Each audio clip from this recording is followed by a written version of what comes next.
ചില സ്വപ്നങ്ങളുണ്ടല്ലോ നമ്മൾ കാണുന്ന സമയത്ത് ഒരിക്കലും വിചാരിക്കില്ല അതൊക്കെ സാക്ഷാത്കരിക്കാൻ പറ്റുമോ, നമ്മളെ കൊണ്ട് അതൊക്കെ പറ്റുമോ എന്നൊക്കെ ചിന്തിക്കുന്ന ചില സമയങ്ങൾ ഉണ്ടായിട്ടുണ്ടല്ലേ. എനിക്ക് അങ്ങനെ ഉള്ളൊരു സ്വപ്നങ്ങളിലൊന്നാണ് കേട്ടോ ഈ മോഹിനിയാട്ട വേഷം അണിഞ്ഞ് ഡാൻസ് പെർഫോമൻസ് ചെയ്യുന്നതും എല്ലാം. അപ്പോൾ അതിന് സപ്പോർട്ട് ചെയ്ത കുറച്ച് ആൾക്കാരുണ്ട്, എൻ്റെ ഫാമിലി ആയിട്ടായാലും എൻ്റെ ടീച്ചറായിട്ടായാലും. അപ്പോൾ ഇന്നത്തെ ദിവസം എൻ്റെ അരങ്ങേറ്റത്തിന് ശേഷം ഞാൻ പെർഫോം ചെയ്യുന്ന വേറൊരു പ്രോഗ്രാമാണ് കേട്ടോ, നവരാത്രിക്കല്ലേ. അപ്പോൾ അതിൻ്റെ ഭാഗമായിട്ട് മഴയന്നൂർ അമ്പലത്തിൽ ഞങ്ങളുടെ ഒരു പെർഫോമൻസ് ഉണ്ടായിരുന്നു. അപ്പോൾ അന്നത്തെ ദിവസത്തെ വിശേഷങ്ങളും കാര്യങ്ങളിലോട്ട് പോയാലോ. അപ്പോൾ welcome to my YouTube channel. എൻ്റെ യൂട്യൂബ് ചാനലിലെ പുതിയൊരു വീഡിയോയിലേക്ക് ഏവർക്കും സ്വാഗതം.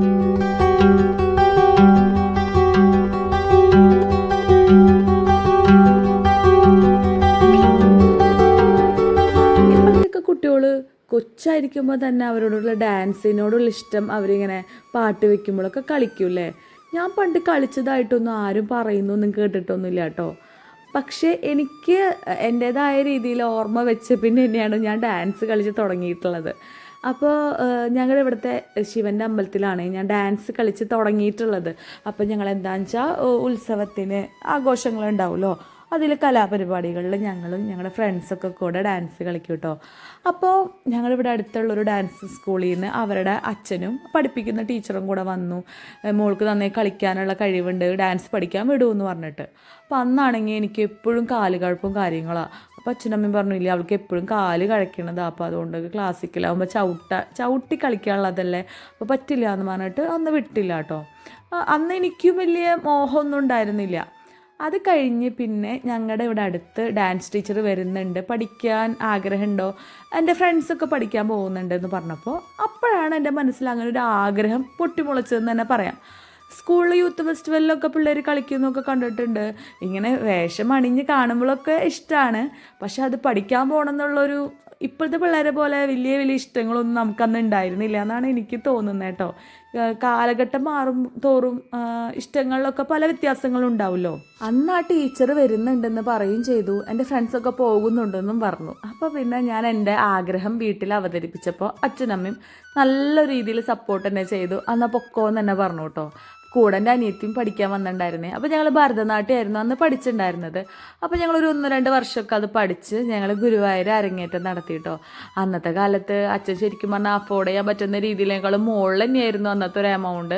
പക്ഷെ ഞങ്ങളുടെ 2 പേരെ അരങ്ങേറ്റം വളരെ നന്നായിട്ട് തന്നെ നടത്തി. എനിക്ക് തോന്നുന്നു ഒരു വിഷുവിൻ്റെ പിറ്റേ ദിവസമായിരുന്നു ഞങ്ങളുടെ അരങ്ങേറ്റം നടത്തിയിട്ടുണ്ടായിരുന്നത്. അന്നത്തെ കളി എനിക്കിപ്പോൾ കാണുമ്പോൾ അയ്യോ എന്ന് എനിക്ക് തോന്നുന്നുണ്ട്, കാരണം അന്ന് ഭയങ്കര മെലിഞ്ഞിട്ടായിരുന്നു. പിന്നെ അത്ര പെർഫെക്ഷനൊന്നും ഉണ്ടായിരുന്നില്ല എന്ന് എനിക്കിപ്പോൾ ഞാൻ കളിക്കുന്ന വീഡിയോ കാണുമ്പോൾ എനിക്ക് തോന്നാറുണ്ട് കേട്ടോ. എങ്കിലും അന്ന് അവിടെ ആഗ്രഹം സാധിച്ചു. പിന്നെ 10ാം ക്ലാസ് ആയപ്പോൾ പിന്നെ പഠിക്കാൻ പോകണ്ട, പഠിക്കാനുള്ളതല്ലേ എന്നൊക്കെ പറഞ്ഞ് അങ്ങനെ അതവിടെ നിന്നു. അന്ന് അവിടെ അതിന് സ്റ്റോപ്പായി എന്ന് തന്നെ പറയാം. പിന്നെ +1 +2 കാലഘട്ടത്തിൽ പാട്ടും ഡാൻസൊക്കെ ആയിട്ട് ഉണ്ടായിരുന്നു കേട്ടോ. ഞങ്ങൾ ഓരോ പ്രോഗ്രാംസിനൊക്കെ ഡാൻസും കളിക്കും, പാട്ടൊക്കെ പാടാറുണ്ട്. ഗ്രൂപ്പ് സോങ്, സിംഗിൾ സോങ് ഞാൻ പാടിയിട്ടില്ലേ, ഗ്രൂപ്പ് സോങ്ങിനൊക്കെ ഞങ്ങൾ ഉണ്ടാവാറുണ്ട്. അങ്ങനെ അതിനുശേഷം ഡിഗ്രിക്ക് പോയപ്പോൾ ഒരു തിരുവാതിരക്കളി, ഒരു ക്ലാസിക്കൽ ഡാൻസ്, അത് 2 പെർഫോമൻസ് മാത്രമേ ഞാൻ ചെയ്തിട്ടുള്ളൂ കേട്ടോ. പിന്നെ കല്യാണം കഴിഞ്ഞപ്പോൾ പിന്നെ ഞാൻ ഡാൻസേ കളിച്ചിട്ടില്ല, ഒന്നും തന്നെ ചെയ്തിട്ടില്ല. അങ്ങനെ ആ ഒരു ഫ്ലോ പോകുമ്പോൾ ഉണ്ടല്ലോ നമ്മുടെ ശരീരം അതിന് വഴങ്ങാത്ത രീതിയിൽ തന്നെയാവും കേട്ടോ. കൺസിസ്റ്റൻ്റ് ആയിട്ട് ഡാൻസ് പെർഫോം ചെയ്താലേ അതൊക്കെ വഴങ്ങുള്ളൂ എന്ന് അന്ന് എനിക്ക് മനസ്സിലായി. അതിനുശേഷം ഞങ്ങളുടെ തറവാട്ട് അമ്പലത്തിൽ ഒരു കുടുംബ സംഗമത്തിന് തിരുവാതിര കളിക്കാനായിട്ട് പിള്ളേരൊക്കെ വിളിച്ചപ്പോൾ ഞങ്ങൾ അന്ന് തിരുവാതിര കളിച്ചു. അതാണ് എൻ്റെ കുറേ നാളുകൾക്ക് ശേഷം പിന്നെ ഞാൻ കളിച്ചൊരു പെർഫോമൻസ് എന്ന് പറയുന്നത്. അന്ന് തിരുവാതിര കളിച്ചപ്പോൾ എനിക്കുണ്ടല്ലോ ഒരു ഭയങ്കര സന്തോഷം, നമുക്ക് ഇഷ്ടമുള്ള കാര്യം ചെയ്യുമ്പോൾ കിട്ടുന്ന സന്തോഷം അത് ഒന്ന് പറഞ്ഞറിയിക്കാൻ പറ്റാത്തത് തന്നെയായിരുന്നു. അത് കഴിഞ്ഞ് അബ്ചേട്ടൻ ദുബായിൽ നിന്നൊക്കെ വന്നതിന് ശേഷം നമ്മൾ ഷോപ്പൊക്കെ ഇവിടെ ഇട്ടു. അപ്പോൾ ഒരിക്കൽ അബ്ചേട്ടൻ ചോദിച്ചു, നിനക്ക് പഠിക്കാൻ പോകണമെന്നുണ്ടെങ്കിൽ പൊക്കോ, എനിക്കാണെങ്കിൽ നല്ലോണം ആഗ്രഹമുണ്ട് പോകണമെന്ന്, അതെങ്ങനെയാണ് പോവാ, പിള്ളേരൊക്കെ ഉള്ളതല്ല, പിള്ളേരൊക്കെ കാര്യങ്ങളൊക്കെ ആ സമയത്ത് ചെയ്യണ്ടേ എന്നുള്ള ചിന്തയായിരുന്നു. പക്ഷേ പൊയ്ക്കോ എന്നുള്ളൊരു പറച്ചിലിൻ്റെ പുറകെ അന്ന് തുടങ്ങിയതാണ് ഞാൻ ഈ ഒരു പഠിക്കാൻ. രണ്ടാമത് എന്താ പറയുക, പൊടി തട്ടിയെടുത്ത ആഗ്രഹം എന്നൊക്കെ തന്നെ പറയാം കേട്ടോ. അന്ന് എൻ്റെ ഒരു ഫ്രണ്ട്, എൻ്റെ വീടിൻ്റെ അടുത്തുള്ള അശ്വതി, അവളും ഉണ്ടെന്ന് പറഞ്ഞിരുന്നു. പക്ഷെ അവൾ വേറെ സ്ഥലത്തേക്കാണ് ജോയിൻ ചെയ്തത്. അങ്ങനെയാണ് ഞാൻ വിശ്വഭാരതിയിൽ, മുക്കാട്ടുകര വിശ്വഭാരതിയിൽ പ്രീത ടീച്ചറുടെ അടുത്ത് എത്തിയത് കേട്ടോ. പ്രീത ടീച്ചറുടെ മുഖമൊന്നും ഇതിലില്ല, ഞാൻ ലാസ്റ്റ് ഒരു ഫോട്ടോ ആഡ് ചെയ്യേ പ്രീത ടീച്ചറെ കാണാനായിട്ട്. ഞാൻ ഇന്നത്തെ ദിവസം ഭയങ്കര തിരക്കുള്ള ദിവസമായിരുന്നു, അതുകൊണ്ട് തന്നെ എനിക്ക് ടീച്ചറുടെ കൂടെ ഒരു ഫോട്ടോ പോലും എനിക്ക് എടുക്കാൻ പറ്റിയില്ല. അങ്ങനെ ഞാൻ ഭരതനാട്യത്തിനാണ് പോയി ചേർന്നത്. അപ്പോൾ പിന്നെ കുറച്ച് നാൾ കഴിഞ്ഞപ്പോൾ എല്ലാവർക്കും മോഹിനിയാട്ടത്തിനോട് ചായ്വ് തോന്നി. കാരണം ടീച്ചറുടെ പെർഫോമൻസ് ഒക്കെ കണ്ടിട്ടേ നമുക്ക് ഭയങ്കര കൊതിയായി മോഹിനിയാട്ടത്തിനോട്. അങ്ങനെയാണ് ഞങ്ങൾ മോഹിനിയാട്ടത്തിലോട് ചാടിയത്. കാരണം ഞാൻ ഓൾറെഡി ഭരതനാട്യം അരങ്ങേറ്റം കഴിഞ്ഞതല്ലേ. അങ്ങനെ മോഹിനിയാട്ടം തുടങ്ങിയപ്പോൾ ഞങ്ങളിങ്ങനെ ഒലച്ചിലൊക്കെ കണ്ടപ്പോൾ അയ്യോ ഇതൊന്നും ഞങ്ങൾക്ക് പറ്റുമോ ടീച്ചറെ എന്നൊക്കെ ചോദിക്കുമ്പോൾ ടീച്ചർ പറയും അതൊക്കെ പറ്റും, പ്രാക്ടീസ് ചെയ്തല്ലേ ശരിയാവുക, അങ്ങനെ തന്നെയാണ് ടീച്ചർ പറയാറ് കേട്ടോ. പക്ഷേ ടീച്ചർ പറഞ്ഞ പോലെ തന്നെ നമ്മൾ ഡെയിലി അത് കളിക്കുമ്പോൾ നമുക്കത് വഴങ്ങി വന്നായിരുന്നു കേട്ടോ. അപ്പോൾ ഈ മോഹിനിയാട്ടത്തിനോട് ഭയങ്കര ഇഷ്ടമാണ്. അവിടെ നമ്മളെക്കാളൊക്കെ യങ് ആയിട്ടുള്ള പിള്ളേർ കളിക്കുമ്പോൾ അവർക്ക് ശരിക്കും എന്താ പറയുക ഒലച്ചിലൊക്കെ ഭയങ്കര പെർഫെക്റ്റ് ആയിട്ട് അവർക്ക് പറ്റും കേട്ടോ. നമുക്ക് കുറേ ലിമിറ്റേഷൻസ് ഉണ്ടല്ലോ, അതിൻ്റെ ഉള്ളിലാണ് നമ്മൾ നിന്ന് കളിക്കുന്നതല്ലോ. അങ്ങനെ ഞങ്ങൾ ഒരു ഡിസംബർ മാസത്തിലാണ് ഞങ്ങളുടെ അരങ്ങേറ്റം കഴിഞ്ഞത്. ഞങ്ങൾ അത്യാവശ്യം സമയം എടുത്ത് തന്നെ പഠിച്ചിട്ടാണ് കേട്ടോ അരങ്ങേറിയത്. അന്നത്തെ ഒരു സന്തോഷം അത് എനിക്ക് അത് എക്സ്പീരിയൻസ് ചെയ്തവർക്ക് മനസ്സിലാവും, അല്ലാത്തവർക്ക് അത് ഞാൻ പറയുമ്പോൾ എത്രത്തോളം മനസ്സിലാവുമെന്ന് എനിക്കറിയില്ല.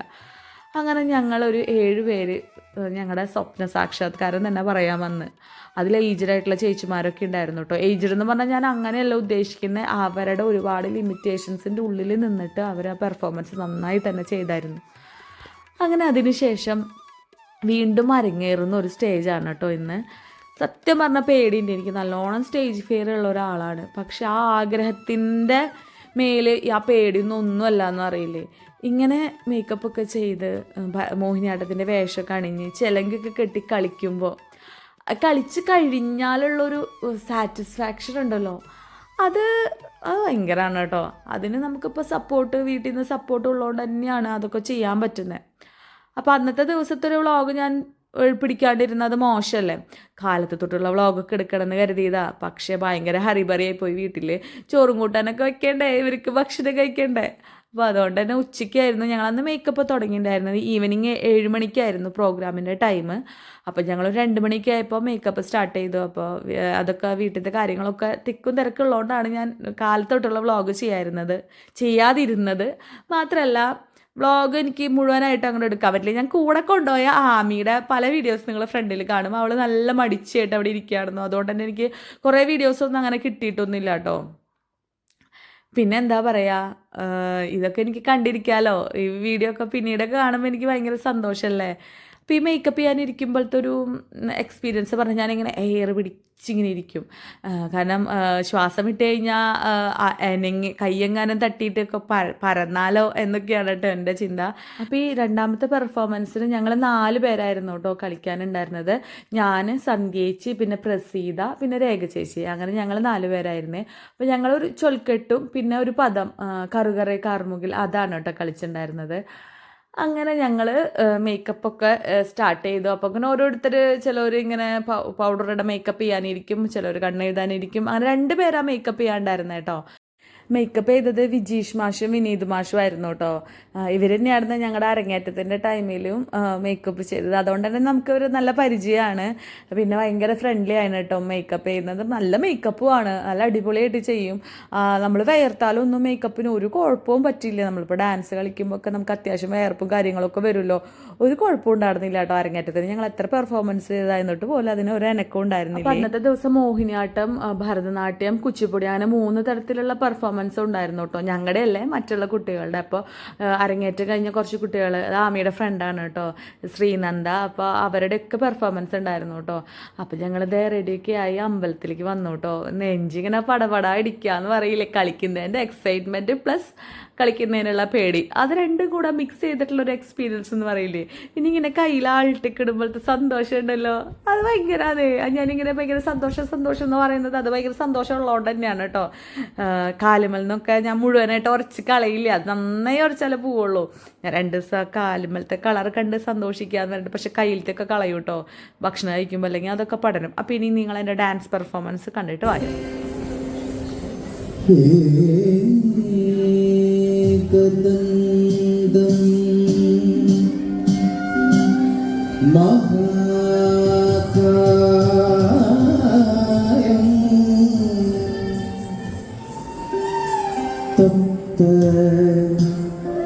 കാഞ്ചന സന്നിധം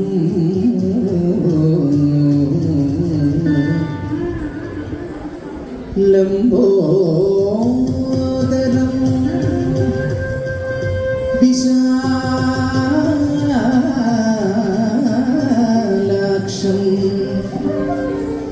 വന്ദേ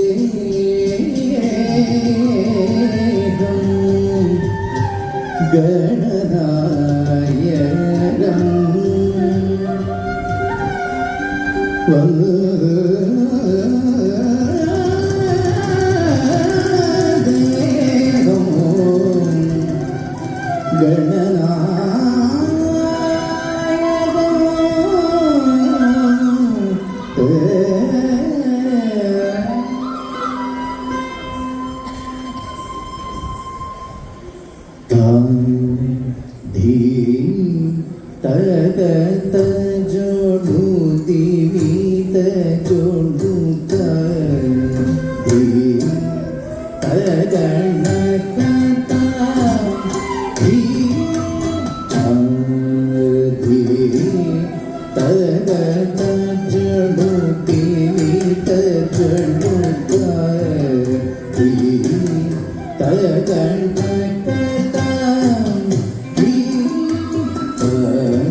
പിന്നെ ഞാൻ പറയാൻ മറന്നു, ഞങ്ങൾ അരങ്ങേറ്റം കഴിഞ്ഞ് വീണ്ടും ഭരതനാട്യം തന്നെ പൊടി തപ്പിയെടുക്കാൻ വേണ്ടിയിട്ട് കടന്നു വന്നു കേട്ടോ.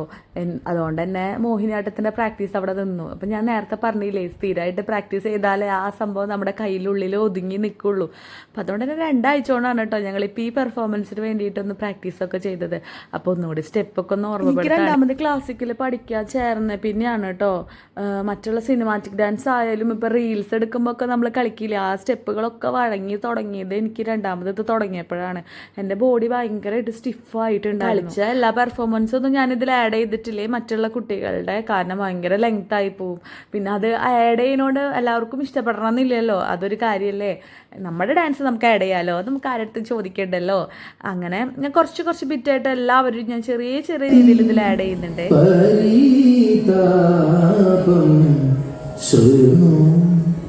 പാർത്ഥ സാരഥേ പാർശ്വതി താപം പാത്മ സാരഥേ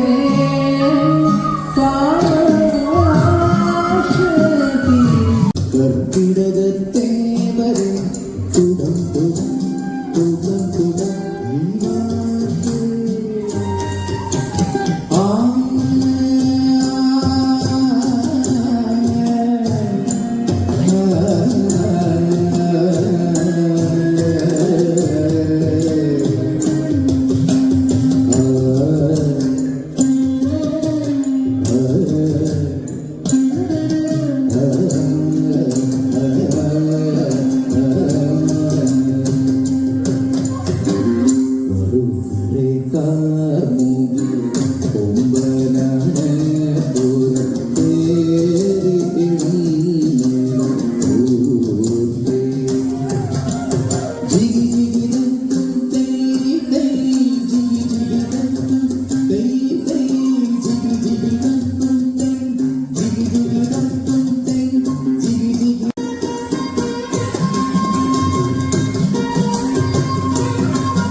ചോദിക്കാൻ വിട്ടു പോയി. നിനക്ക് മേക്കപ്പ് ചെയ്തിട്ട് എന്നെ മനസ്സിലാവുന്നുണ്ടോ? സ്റ്റേജിൽ കയറിയിട്ട് എവിടെയാണ് ഞാൻ നിൽക്കുന്നതെന്ന് സോർട്ട് ചെയ്യാൻ പറ്റുന്നുണ്ടോ?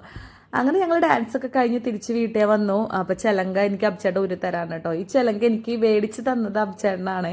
സാധാരണ അരങ്ങേറ്റത്തിൽ അത് ടീച്ചർമാരാണ് വാങ്ങിച്ച് തരാറ്. പക്ഷേ അബ്ചേട്ടൻ എൻ്റെ ബർത്ത്ഡേക്ക് എനിക്ക് ഡാൻസിൻ്റെ പ്രാക്ടീസ് സാരിയും ചിലങ്കയും അബ്ചേട്ടൻ വാങ്ങിച്ചു തന്നതാണ്. അതുകൊണ്ട് തന്നെ എനിക്ക് ഭയങ്കര സ്പെഷ്യലാണ്. നമുക്ക് പാർട്ട്നേഴ്സ് ഇങ്ങനത്തെ കാര്യങ്ങളൊക്കെ സപ്പോർട്ട് ചെയ്യുമ്പോൾ അത് വളരെ സന്തോഷമുള്ളൊരു കാര്യമാണല്ലേ. പൈസ ചിലവാകുമ്പോൾ ചെറിയ ബുദ്ധിമുട്ട് വിഷമമൊക്കെ ഉണ്ട്, എന്നാൽ അതാളെ കാണിക്കാറില്ല കേട്ടോ പൊതുവേ. അങ്ങനെ എൻ്റെ ഇങ്ങനത്തെ ഇഷ്ടങ്ങൾക്ക് സപ്പോർട്ട് ചെയ്യുന്ന അഭിചേട്ടന് ഒരുപാട് ഉമ്മ. എല്ലാവരും എന്താ പറയുക, എല്ലാവരും ഇങ്ങനെ സപ്പോർട്ട് ചെയ്യണമെന്നുണ്ടാവില്ല അല്ലേ. പക്ഷെ എനിക്ക് ഒരുപാട് വൈകിട്ടാണെങ്കിലും വൈകി വന്ന വസന്തമാണെങ്കിൽ പോലും ഇപ്പം കിട്ടുന്ന സന്തോഷത്തിൽ എന്താ പറയുക, ആനന്ദം കണ്ടെത്താം. അത്ര തന്നെയല്ലേ നമുക്ക് ചെയ്യാൻ പറ്റുള്ളൂ. അങ്ങനെ പിന്നെ ഞങ്ങൾ മേക്കപ്പ് ഊരാൻ വേണ്ടിയിട്ട് ഇരിക്കുകയാണ് കേട്ടോ. ഇതിനി ഭയങ്കര വലിയൊരു പ്രോസസ്സാണ്. ഇത് ഊരി മേക്കപ്പ് മുഖത്തെ, ഞാൻ പറഞ്ഞല്ലോ മുഖത്ത് ഭയങ്കര സ്ട്രോങ് ആയിട്ടുള്ള മേക്കപ്പാണ്. അപ്പോൾ അത് ഊരി കളയാന്നുള്ളത് അത്യാവശ്യം നല്ല പണിയാണ്. പക്ഷേ ഉണ്ടല്ലോ ഒരു കാര്യം ഉള്ളത് എന്താണെന്ന് വെച്ചാൽ, നമുക്ക് തലയൊന്നും ഇത്രയും പിന്നു കുത്തിയിട്ടൊന്നും ഒരു തരത്തിലുള്ള വേദന പോലും എനിക്ക് സ്വയം ഒരു മുല്ലപ്പൂ വെക്കാൻ വേണ്ടിയിട്ട് തലയിൽ സൂചി കുത്തിയ വേദന എടുത്ത് ഇരിക്കുന്നവരാണ്. അപ്പോൾ അവരുടെ മേക്കപ്പ് അത്രയും നല്ലതായിരുന്നു കേട്ടോ. ആ കുളിച്ച് ഫ്രഷായി വന്നപ്പോൾ കണ്ട കാഴ്ച ഇതാണ് കേട്ടോ. അന്ന് ഇന്ത്യ പാകിസ്ഥാൻ മാച്ചുള്ള ദിവസമായിരുന്നു.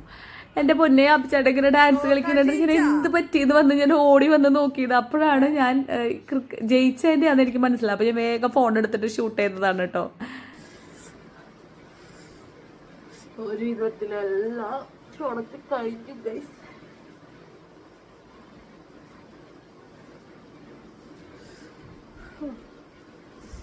അടിപൊളി മേക്കപ്പ് ആയിരുന്നു കേട്ടോ. കളിച്ചിട്ടും ഒന്നും അങ്ങനെ വേർത്ത് പോയി ഒന്നും തന്നെ ചെയ്തിട്ടുണ്ടായിരുന്നില്ല. അടിപൊളി മേക്കപ്പ് ആയിരുന്നു. കുളിച്ചിട്ടിപ്പോൾ നല്ല സുഖം. തല ഞാൻ കുളിച്ചില്ല, കാരണം സമയം ഒരു 12 മണിക്ക് ആവാറായിട്ടുണ്ട്. ഈ സമയത്ത് കുളിച്ച് കഴിഞ്ഞാൽ ചിലപ്പോൾ പനിയും ജലദോഷമൊക്കെ വരും. പക്ഷെ തലയിൽ അങ്ങനെ കുറേ ജെല്ലൊന്നും തെച്ചിട്ട് അങ്ങനെയൊന്നും ഉണ്ടായിരുന്നില്ല. അതുകൊണ്ട് തന്നെ അങ്ങനെ ബുദ്ധിമുട്ടൊന്നും തോന്നില്ല. ഇനി ഞാൻ എൻ്റെ മോയ്സ്ചറൈസിങ് ക്രീം ഇതൊക്കെ ഇടട്ടെ. നല്ല ദിവസമായിരുന്നു. ഞാൻ നല്ലോണം പേടിച്ചിട്ട് അന്ന് പോയേ. കാരണം എന്താ വെച്ചാൽ ഞങ്ങൾക്ക് അധികം പ്രാക്ടീസ് ഒന്നും കിട്ടിയിട്ടുണ്ടായിരുന്നില്ല. കറുകറെ ഞങ്ങൾ പഠിച്ചിട്ടുള്ളതാണെങ്കിൽ പോലും സ്റ്റെപ്പൊക്കെ കുറച്ച് ചേഞ്ച് വരുത്തി. മാത്രമല്ല ഫാൻ ഇട്ടിട്ടുണ്ടെങ്കിൽ സ്റ്റെപ്പൊക്കെ കുറച്ച് ചേഞ്ച് വരുത്തിയിട്ടുണ്ടായിരുന്നു. പിന്നെ അധികം ദിവസം ഞങ്ങൾക്ക് പ്രാക്ടീസ് കിട്ടിയിട്ടുണ്ടായിരുന്നില്ല. പക്ഷെ മാക്സിമം ഞങ്ങൾ എഫേർട്ട് എടുത്ത് കളിച്ച് നന്നായിട്ടുണ്ടായിരുന്നു. ഭയങ്കര സന്തോഷം. നമുക്കിങ്ങനെ ഒരു പെർഫോമൻസ് നമുക്ക് തുടക്കത്തിൽ എനിക്ക് ടെൻഷനുണ്ട്. സ്റ്റേജ് ഫിയർ ഭയങ്കരമായിട്ടുള്ള ആളാണ് ഞാൻ. അപ്പോൾ അതുകൊണ്ട് തന്നെ ഈ മേക്കപ്പൊക്കെ ചെയ്ത് ഡ്രസ്സൊക്കെ ഇട്ടിട്ട് വരുമ്പോൾ ഭയങ്കര പേടിയാവും. നെഞ്ചിങ്ങനെ പടപട അടിക്കും. അപ്പോൾ ഞാൻ ചോദിച്ചു, പൈസ കൊടുത്തിട്ട് എന്തിനാ പേടിക്കാൻ നിൽക്കണേ. പക്ഷെ ഞാൻ വിചാരിക്കും എന്താണെന്ന് വെച്ചാൽ, നമ്മൾ ആ ഫിയറിനെ നമുക്ക് ഇഷ്ടമുള്ളൊരു കാര്യം ചെയ്യാൻ വേണ്ടി പേടിയുണ്ടെന്നുണ്ടെങ്കിൽ അത് നേരിട്ടല്ലേ പറ്റൂ. പക്ഷെ ഓവറായിട്ട് കളിക്കുമ്പോൾ തന്നെ ആ പേടിയുള്ളൂ കേട്ടോ. പിന്നെ സ്റ്റേജിൽ കയറണ സമയമാകുമ്പോഴും എല്ലാം മറന്നൊരു ഫീലാണ്. മൊത്തം ബ്ലാങ്കാത്തല്ല, അങ്ങനെയാണ്. പക്ഷെ കളിച്ച് ഒന്നുകൂടി നമുക്ക് അതിലൊരു ആസ്വാദനം കണ്ടെത്താൻ പറ്റുന്നതാണ് ഞാൻ വിചാരിക്കുന്നത്. പക്ഷെ ഫസ്റ്റ് സ്റ്റേജിനേക്കാളൊക്കെ ഫാർ ബെറ്റർ ആയിരുന്നു, അങ്ങനെ എനിക്ക് തോന്നിയത്. വെച്ചാൽ ആ ഒരു പേടിയുടെയൊക്കെ കാര്യത്തിൽ കുറച്ചൊരു ബെറ്റർ ആയിട്ട് എനിക്ക് തോന്നി. അങ്ങനെ അപ്പോൾ ഇതൊക്കെ കഴിഞ്ഞു. ഇനി അടുത്ത സ്റ്റേജ് എന്നാണെന്ന് എനിക്കറിയില്ല. ഇനി ഇങ്ങനെ അവസരങ്ങൾ കിട്ടട്ടെ നമുക്ക്. അങ്ങനെ കളിക്കാനുള്ള എല്ലാം കൊണ്ടും സാമ്പത്തികമായിട്ടും എല്ലാം കൊണ്ടും ചെയ്യാൻ പറ്റട്ടെ എന്ന് വിചാരിക്കുന്നു. സാധാരണ ആമിയുടെ കൂടെ പോയിട്ട് പരിചയമുള്ളൂ. ആദ്യമൊക്കെ ഇങ്ങനെ ആമിയുടെ കൂടെ പോകുമ്പോൾ ആമി ഇങ്ങനെ മേക്കപ്പ് ഇടുന്നൊക്കെ കാണുമ്പോൾ എനിക്ക് അവൾ ചെയ്യണതിൽ സന്തോഷം തന്നെയുള്ളൂ. പക്ഷെ എങ്കിലും എനിക്കും ഭയങ്കര ആഗ്രഹമാണ് അങ്ങനെയൊക്കെ ചെയ്യാൻ. അങ്ങനെ ഇപ്പോൾ അരങ്ങേറ്റത്തിന് കളിച്ചു, സെക്കൻഡ് ഒരു സ്റ്റേജിൽ കൂടി കളിച്ചു. ഭയങ്കര സന്തോഷമുണ്ട്. എനിക്ക് ശരിക്കും പറഞ്ഞാൽ ഫാമിലി എല്ലാവരും എനിക്ക് നന്ദി പറയണം കേട്ടോ. അഭിചേട്ടനായാലും ഇന്ന് കുറേ ആൾ അഡ്ജസ്റ്റ് ചെയ്തു. 2-3 ദിവസമായിട്ട് വൈകുന്നേരം പ്രാക്ടീസിന് പോകണോണ്ട് തന്നെ ഡിന്നറൊക്കെ ഒരു തട്ടിക്കൂട്ടും കാര്യങ്ങളൊക്കെ ആയിട്ട് പോയിട്ടാണ്. അങ്ങനെ വലിയ പരാതി പറയുമൊന്നും തന്നെ ചെയ്തിട്ടില്ല കേട്ടോ. പിന്നെ തന്നെ ഉച്ചയ്ക്ക് ഞാൻ കാര്യങ്ങളൊക്കെ ചെയ്ത് വെച്ചിട്ട് പോയെങ്കിൽ ഇപ്പോൾ അടുക്കളൊക്കെ എനിക്ക് ഒതുക്കി തന്നു, കാര്യങ്ങളൊക്കെ ചെയ്തു തന്നു. ക്രിക്കറ്റ് കളി കാണാതിരിക്കുക എന്നത് ഫൈനൽ എന്തോന്ന് തോന്നുന്നു. ഇന്നത്തെ വ്ളോഗ് ഞാനിവിടെ അവസാനിപ്പിക്കുകയാണ് കേട്ടോ. ഇന്ന് എന്തൊക്കെ ക്ലിപ്സ് കിട്ടിയെന്നൊന്നും തന്നെ എനിക്കറിയില്ല. ഇനി എഡിറ്റ് ചെയ്യുമ്പോഴേ കാണാൻ പറ്റുള്ളൂ. അപ്പോൾ ഇന്നത്തെ വ്ളോഗ് നിങ്ങൾക്ക് ഇഷ്ടപ്പെട്ടു എന്ന് വിചാരിക്കണം. ഇനി മറ്റൊരു വീഡിയോയിൽ നമുക്ക് വീണ്ടും കാണാം. Okay bye, thanks for watching. ഞാൻ സ്കിൻ കെയർ കഴിഞ്ഞിട്ട് പോയി കിടന്ന് ഉറങ്ങട്ടെ കേട്ടോ. എനിക്ക് ഉറക്കമൊന്നും വേണിയില്ല. ഇനി ഇന്നത്തെ വീഡിയോസും കാര്യങ്ങളൊക്കെ കണ്ടിട്ട് വേണം എനിക്ക് കിടക്കാൻ. Okay bye.